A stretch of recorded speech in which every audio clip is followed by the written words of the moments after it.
মুরলির তারিখ 26 এপ্রিল 2025।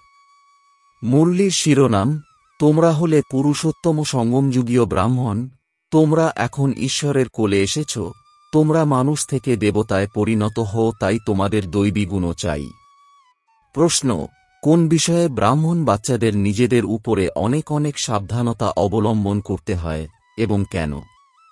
উত্তর, সারাদিনের দৈনন্দিন কার্যে যেন কোনো পাপকর্ম না হয় তার প্রতি সতর্কতা অবলম্বন করতে হবে, কারণ তোমাদের সম্মুখে বাবা ধর্মরাজ রূপে দাঁড়িয়ে রয়েছেন। চেক করো যে কাউকে দুঃখ দাওনি তো। শ্রীমতানুযায়ী কত শতাংশ চলো? রাবণের মতানুসারে চলো না তো। কারণ বাবার হয়ে যাওয়ার পরও যদি বিকর্ম হয় তবে একের অর্থাৎ একটি পাপের শতগুণ সাজা হয়ে যায়। ওম শান্তি। ভগবানুবাচ, এ কথা তো তোমাদের বোঝানো হয়েছে যে কোনো মানুষ বা দেবতাকে ভগবান বলা যেতে পারে না। যখন যেখানে বসে তখন বুদ্ধিতে এ কথা থাকে যে আমরা হলাম সঙ্গমযুগীয় ব্রাহ্মণ। একটাও কারোর স্মরণে থাকে না। সত্যি সত্যি নিজেদের ব্রাহ্মণ মনে করে এমনও নয়। ব্রাহ্মণ বাচ্চাদের আবার দৈবী গুণও ধারণ করতে হবে। আমরা হলাম সঙ্গমযুগীয় ব্রাহ্মণ, আমরা শিব বাবার মাধ্যমে উত্তম পুরুষে পরিণত হচ্ছি। এও সকলের স্মরণে থাকে না। প্রতি মুহূর্তে একটা ভুলে যায় যে আমরা হলাম পুরুষোত্তম সঙ্গমযুগীয় ব্রাহ্মণ। একটা বুদ্ধিতে থাকলেও মহান সৌভাগ্য। সর্বদা নম্বরের ক্রমানুসারে তো হয়ই। সকলেই পুরুষার্থী, তাদের নিজের নিজের বুদ্ধি অনুসারে। এখন তোমরা হলে সঙ্গমযুগীয়। তোমরা পুরুষোত্তম হতে চলেছ। তোমরা জানো যে আমরা পুরুষোত্তম তখনই হব যখন আব্বাকে অর্থাৎ মোস্ট বিলাভেড স্মরণ করব। স্মরণের দ্বারাই পাপ বিনাশ হবে। যদি কেউ পাপ করে তখন তার শতগুণ হিসাবপত্র যুক্ত হয়ে যায়। পূর্বে পাপ করলে তখন তাদের 10% হিসাবপত্র যুক্ত হতো। এখন শতগুণ যুক্ত হয়, কারণ ঈশ্বরের কোলে এসেও পুনরায় পাপ করে, তাই না? বাচ্চারা, তোমরা জানো যে বাবা আমাদের পুরুষোত্তম অর্থাৎ দেবতা বানানোর জন্য পড়ান। যাদের এ কথা নিশ্চিতভাবে স্মরণে থাকে তারা অলৌকিক সার্ভিসও অধিক মাত্রায় করতে থাকবে। সদা প্রফুল্লিত থাকার জন্য অন্যদেরও পথ বলে দিতে হবে। কোথাও যদি যেতেও হয়, বুদ্ধিতে যেন একটা স্মরণে থাকে যে আমরা সঙ্গমযুগে রয়েছি। এ হল পুরুষোত্তম সঙ্গমযুগ। ওরা পুরুষোত্তম মাস বা বছর বলে। তোমরা বলো আমরা পুরুষোত্তম সঙ্গমযুগীয় ব্রাহ্মণ। এ কথা ভালোভাবে বুদ্ধিতে ধারণ করতে হবে যে এখন আমরা পুরুষোত্তম হওয়ার যাত্রায় রয়েছি। এ কথা স্মরণে থাকলে সেটাও মনমনাববই হয়ে যায়। তোমরা পুরুষোত্তম হতে চলেছ পুরুষার্থানুসারে এবং কর্মানুসারে। দৈবীগুণও চাই আর শ্রীমতানুসারেও চলতে হবে। নিজমতানুসারে তো সব মানুষই চলে। তা হলই রাবণের মত। এমনও নয় যে তোমরা সকলেই শ্রীমতানুসারে চলো। অনেকেই আছে যারা রাবণের মতানুসারে চলে। শ্রীমতানুসারে কেউ 100% তো কেউ 100% চলে। কেউ আবার 2% শ্রীমতানুসারে চলে। যদিও এখানে বসে রয়েছে তথাপি শিব বাবার স্মরণে থাকে না। কোথাও না কোথাও বুদ্ধিযোগ বিচরণ করতে থাকবে। প্রত্যহ নিজেকে দেখতে হবে যে আজ কোনো পাপকর্ম করিনি তো, কাউকে দুঃখ দিইনি তো। নিজের উপরে অনেক সতর্কতা রাখতে হয়, কারণ ধর্মরাজও তো দাঁড়িয়ে রয়েছেন, তাই না? এখনকার সময়টাই হল হিসেবনিকেশ চুক্ত করার। সাজাভোগও করতে হয়। বাচ্চারা জানে যে আমরা হলাম জন্মজন্মান্তরের পাপী। কোথাও কোনো মন্দিরে অথবা গুরুর কাছে বা কোন ইষ্টদেবতার কাছে যাই তখন তারা বলে আমরা জন্মজন্মান্তরের পাপী, আমাদের রক্ষা করো, দয়া করো। সত্যযুগে কখনো মুখে এমন শব্দ উচ্চারিত হয় না। কেউ সত্য বলে, কেউ মিথ্যা বলে। এখানেও তেমনই। বাবা সর্বদা বলেন নিজের জীবন কাহিনী বাবাকে লিখে পাঠাও। কেউ তো সম্পূর্ণ সত্যি কথা লেখে, কেউ লুকিয়েও রাখে। লজ্জাবোধ করে। এ তো জানে যে খারাপ কর্ম করলে তার ফলও খারাপ পেতে হবে। সে তো হলো অল্প সময়ের কথা, এ হলো অনেক সময়ের কথা। খারাপ কর্ম করলে তখন শাস্তি ভোগও করতে হবে, তাহলে স্বর্গেও অনেক পরে আসবে। এখন সবকিছু জানতে পারা যায় যে কারা কারা পুরুষোত্তম হবে। ওটা হলো পুরুষোত্তম দৈবীরাজ্য। তোমরা উত্তম থেকে উত্তম পুরুষ হয়ে যাও, তাই না? আর কোনো স্থানে এমন মহিমা করবে না। মানুষ দেবতাদের গুণ কেউ জানে না, যদিও মহিমা কীর্তনও করে, কিন্তু তোতা পাখির মতন। তাই বাবাও বলেন, ভক্তদের বোঝাও। ভক্তরা যখন নিজেদের নীচ পাপী বলে, তখন তাদের জিজ্ঞাসা করো যে যখন তোমরা শান্তিধামে ছিলে তখন সেখানে পাপ করতে। সেখানে সকল আত্মারাই পবিত্র থাকে। এখানে অপবিত্র হয়ে গেছে, কারণ দুনিয়াই তমপ্রধান। নতুন দুনিয়ায় তো পবিত্র থাকে, অপবিত্র বানায় রাবণ। এই সময় বিশেষ করে ভারতে আর সাধারণভাবে সমগ্র দুনিয়ায় রাবণের রাজ্য রয়েছে। যেমন রাজারানী তেমন প্রজা, হাইয়েস্ট লোয়েস্ট। এখানে সকলেই পতিত। বাবা বলেন, আমি তোমাদের পবিত্র করে যাই, পুনরায় কে তোমাদের অপবিত্র করে দেয়? রাবণ। এখন পুনরায় তোমরা আমার মতানুসারে পবিত্র হতে চলেছ। পুনরায় আধাকল পরে রাবণের মতানুসারে অপবিত্র হবে, অর্থাৎ দেহ অভিমানে এসে বিকারের বশবর্তী হয়ে যাও। একে রাবণের মত বলা হয়। ভারত পবিত্র ছিল আর এখন অপবিত্র হয়ে গেছে, পুনরায় পবিত্র হতে হবে। পবিত্র হওয়ার জন্য পতিত পাবন পিতাকে আসতে হয়। দেখো এই সময় কত অসংখ্য মানুষ রয়েছে। কাল কত হবে, লড়াই হবে, মৃত্যু সম্মুখে দাঁড়িয়ে রয়েছে। কাল একসব কোথায় যাবে? সকলের শরীর এবং এই পুরনো দুনিয়া বিনাশপ্রাপ্ত হয়ে যায়। এই রহস্য এখন তোমাদের বুদ্ধিতে এসেছে, পুরুষার্থ নম্বরের ক্রমানুসারে। আমরা কার সম্মুখে বসে রয়েছি তাও অনেকে বোঝে না। তারা অতি স্বল্পপদের অধিকারী হবে। ড্রামানুসারে আর করতেই বা কি পারে, ভাগ্যে নেই। এখন বাচ্চাদের সার্ভিস করতে হবে, বাবাকে স্মরণ করতে হবে। তোমরা হলে সঙ্গমযুগীয় ব্রাহ্মণ, তোমাদের বাবার মতন জ্ঞানের সাগর, সুখের সাগর হতে হবে। যিনি এমন তৈরি করেন সেই পিতাকে পেয়েছ, তাই না? দেবতাদের মহিমার গায়ন করা হয়, সর্বগুণসম্পন্ন। এখন এমন গুণসম্পন্ন তো কেউ নেই। সদা নিজেকে প্রশ্ন করো যে আমরা উচ্চপদ প্রাপ্ত করার মতন কতটা যোগ্য হয়েছি। সঙ্গমযুগকে সঠিকভাবে স্মরণ করো। আমরা হলাম সঙ্গমযুগীয় ব্রাহ্মণ, যারা পুরুষোত্তম হতে চলেছি।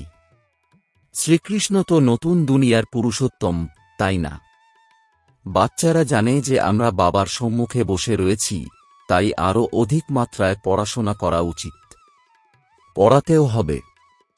না পড়ালে এটাই প্রমাণিত হয় যে নিজে পড়েও না, বুদ্ধিতে বসে না, 5% বসে না। এও স্মরণে থাকে না যে আমরা সঙ্গমযুগীয় ব্রাহ্মণ। বুদ্ধিতে যেন বাবার স্মরণ থাকে আর চক্র আবর্তিত হতে থাকে। বোঝানো তো অতি সহজ। নিজেকে আত্মা নিশ্চয় করে বাবাকে স্মরণ করতে হবে। তিনি হলেন সর্বাপেক্ষা বড়, অর্থাৎ শ্রেষ্ঠ পিতা। বাবা বলেন, আমাকে স্মরণ করো, তবেই তোমাদের বিকর্ম বিনাশ হবে। আমরাই পূজ্য, আমরাই পূজারী, এই মন্ত্র অত্যন্ত ভালো। ওরা আবার আত্মাই পরমাত্মা বলে দিয়েছে, যা কিছু বলে তা সম্পূর্ণ ভুল। আমরা পবিত্র ছিলাম, 84 জন্ম পরিক্রমা করে এখন এমন হয়েছি। এখন আমরা ফিরে যাই। আজ এখানে, কাল ঘরে যাব। আমরা অসীম জগতের পিতার ঘরে ফিরে যাই। এ হল অসীম জগতের নাটক, যা এখন রিপিট হবে। বাবা বলেন, দেহসহ দেহের সর্বসম্বন্ধকে ভুলে নিজেকে আত্মা মনে করো। এখন আমরা এই শরীর পরিত্যাগ করে ঘরে ফিরে যাই। একটা পাকাপাকিভাবে স্মরণ করে নাও, আমরা আত্মা, এও যেন স্মরণে থাকে আর নিজের ঘরও যেন স্মরণে থাকে। তাহলেই বুদ্ধির দ্বারা সমগ্র দুনিয়ার সন্ন্যাস হয়ে যায়। শরীরেরও সন্ন্যাস, তো সবকিছুরই সন্ন্যাস। ওই হঠযোগীরা কি সমগ্র সৃষ্টির সন্ন্যাস করে? না, করে না। তাদের সন্ন্যাস অসম্পূর্ণ। তোমাদের সমগ্র দুনিয়াকে ত্যাগ করতে হবে, নিজেকে দেহ মনে করে, তাই কার্য তেমনই করে। দেহ অভিমানী হলে চুরি ডাকাতি, মিথ্যা বলা, পাপ করা, এই সমস্ত অভ্যাস হয়ে যায়। চিৎকার করে কথা বলারও অভ্যাস হয়ে যায়, তখন বলে যে আমাদের আওয়াজই এরকম। দিনে 25-30 পাপও করে ফেলে। মিথ্যা বলাও পাপ, তাই না? অভ্যাস হয়ে যায়। বাবা বলেন, আওয়াজ কম করতে শেখো। আওয়াজ কম করতে খুব দেরি লাগে না। কুকুরকেও যখন ট্রেনিং দেওয়া হয় তখন সে ভালো হয়ে যায়। বাঁদর কত তীক্ষ্ণ হয়, কারোর সঙ্গে পরিচিত হয়ে গেলে তখন নাচ ইত্যাদিও করে। পশুও শুধরে যায়। পশুদের মানুষ শুধরে দেয়। মানুষকে শুধরায় বাবা। বাবা বলেন, তোমরাও পশুদের মতোই। তাই আমাকে কুর্মাবতার, বরাহাবতার বলে দাও। যেমন তোমাদের অ্যাক্টিভিটি, তার থেকেও খারাপ আমাকে করে দিয়েছ। এও তোমরা জানো, দুনিয়া জানে না। ভবিষ্যতে তোমাদের সাক্ষাৎকার হবে। কি কি শাস্তি ভোগ করে, তাও তোমরা জানতে পারবে। আধাকল্প ভক্তি করেছ, এখন বাবাকে পেয়েছ। বাবা বলেন, আমার মতানুসারে না চললে তো সাজা আরোই বৃদ্ধি পাবে, তাই এখন পাপাদি করা ছেড়ে দাও। নিজের চার্ট রাখো, সঙ্গে আবার ধারণাও চাই। কাউকে বোঝানোর অভ্যাসও চাই। প্রদর্শনীর চিত্রগুলিকে চিন্তন করতে থাকো। কাকে আমরা কিভাবে বোঝাব? সর্বপ্রথম এই কথা বলো, গীতার ভগবানকে। জ্ঞানের সাগর হলেন পতিতপাবন পরমপিতা পরমাত্মা, তাই না? এই পিতা হলেন সকল আত্মাদের পিতা। তাই বাবার পরিচয় তো চাই, তাই না? ঋষিমুনি ইত্যাদি কারোরই না আছে বাবার পরিচয়, না রচনার আদিমধ্যান্তের। তাই সর্বপ্রথমে এ কথা বুঝিয়ে লেখাও যে ঈশ্বর এক, দ্বিতীয় কেউ হতে পারে না। মানুষ নিজেকে ভগবান বলতে পারে না। বাচ্চারা, তোমাদের এখন এই নিশ্চয়তা রয়েছে, ভগবান নিরাকার। বাবা আমাদের পড়ান। আমরা স্টুডেন্টস। তিনি পিতাও, শিক্ষকও, সদ্গুরুও। একজনকে স্মরণ করলেই শিক্ষক এবং গুরু দুজনই স্মরণে আসবে। বুদ্ধি বিভ্রান্ত হওয়া উচিত নয়। শুধুমাত্র শিব বলাও উচিত নয়। শিব আমাদের পিতাও, সুপ্রিম টিচারও আমাদের সঙ্গে নিয়ে যাবেন। সেই একের কত মহিমা রয়েছে, ওনাকেই স্মরণ করতে হবে। কেউ কেউ তো বলে যে এরা তো বিকেদের গুরু বানিয়েছে, তোমরা তো তাদের গুরু হয়ে যাও, তাই না? কিন্তু তোমাদের বাবা বলা যাবে না। শিক্ষক, গুরু বলবে, কিন্তু বাবা নয়। এই তিনটি একমাত্র সেই পিতাকেই বলা হবে। তিনি হলেন সর্বাপেক্ষা বড় অর্থাৎ শ্রেষ্ঠ পিতা। এনার অর্থাৎ ব্রহ্মার উপরেও সেই পিতা রয়েছেন। এই কথা ভালোভাবে বোঝাতে হবে। প্রদর্শনীতে বোঝানোর জন্য বুদ্ধি চাই, কিন্তু নিজের মধ্যে এত শক্তি নেই বলে মনে করে। বড় বড় প্রদর্শনী হয়, তাই যারা ভালো ভালো সার্ভিসেবল বাচ্চা তাদের সেখানে গিয়ে সার্ভিস করা উচিত। বাবা কি বারণ করে, না করে না। ভবিষ্যতে সাধুসন্ত ইত্যাদিদেরও তোমরা জ্ঞানের তীর বিদ্ধ করতে থাকবে। যাবে কোথায়? হাট বা দোকান তো একটাই। এই হাট থেকেই সকলের সদ্গতি হবে। এই হাট এমন যে তোমাদের সকলকে পবিত্র হওয়ার পথ বলে দেয়, এরপর পবিত্র হও বা না হও। বাচ্চারা, তোমাদের ধ্যান বিশেষভাবে সার্ভিসের দিকে থাকা উচিত। যদিও বাচ্চারা সমঝদার, কিন্তু সার্ভিস সম্পূর্ণ না করলে তখন বাবা মনে করেন যে রাহুর দশা বসে রয়েছে। দশা তো সকলের উপরেই বসে, তাই না? মায়ার প্রতিবিম্ব পড়ে পুনরায় দুদিন পর ঠিকও হয়ে যায়। সার্ভিসের অনুভব পেয়ে বাচ্চাদের আসা উচিত। প্রদর্শনী তো করতে থাকে, কিন্তু কেন মানুষ বুঝতে পেরে ততক্ষণাৎ লেখে না যে সত্যিই গীতা শিব ভগবানের উবাচ অর্থাৎ কথন, কৃষ্ণের নয়। কেউ আবার বলে, এ খুবই ভালো, মানুষের জন্য অত্যন্ত কল্যাণকর, সকলকে দেখানো উচিত। কিন্তু আমিও এই উত্তরাধিকার নেব, এমন কেউ বলে না। আচ্ছা, মিষ্টি মিষ্টি প্রশিক্ষার্থী বাচ্চাদের মাতাপিতা বাপদাদা স্মরণের স্নেহসুমন আর সুপ্রভাত। আত্মাদের পিতা তাঁর আত্মারূপী বাচ্চাদেরকে জানাচ্ছেন নমস্কার। ধারণার জন্যে মুখ্য সার। ১. দেহ অভিমানে এসে চিৎকার করে কথা বলা উচিত নয়। এই অভ্যাসকে দূর করতে হবে। চুরি করা, মিথ্যা বলা, এসব পাপ, এর থেকে সুরক্ষিত থাকার জন্য দেহী অভিমানী হয়ে থাকতে হবে। ২. মৃত্যু সম্মুখে রয়েছে, তাই বাবার শ্রীমতানুসারে চলে পবিত্র হতে হবে। বাবার হয়ে যাওয়ার পর কোনো খারাপ কর্ম করবে না। সাজাভোগ করা থেকে সুরক্ষিত থাকার জন্য পুরুষার্থ করতে হবে। বরদান, সকলের পছন্দের সভার টিকিট বুককারী রাজ্য সিংহাসন অধিকারী ভব। এর বিস্তার, যখন কোনো সংকল্প বা বিচার করছো তো প্রথমে চেক করো যে এই বিচার বা সংকল্প বাবার পছন্দের। যেটা বাবার পছন্দ সেটাই সকলের পছন্দ শত হয়ে যায়। যদি কোনো সংকল্পে স্বার্থ থাকে তাহলে মন পছন্দ বলা হবে, আর বিশ্ব কল্যাণার্থে হলে তখন লোক পছন্দ বা প্রভু পছন্দ বলা হবে। লোক পছন্দ সভার মেম্বার হওয়া অর্থাৎ ল এন্ড অর্ডারের রাজ্য অধিকার বা রাজ্য সিংহাসন প্রাপ্ত করে নেওয়া। স্লোগান, পরমাত্ম সাথের অনুভব করো তো সবকিছু সহজ অনুভব করে সেফ থাকবে। ওম শান্তি।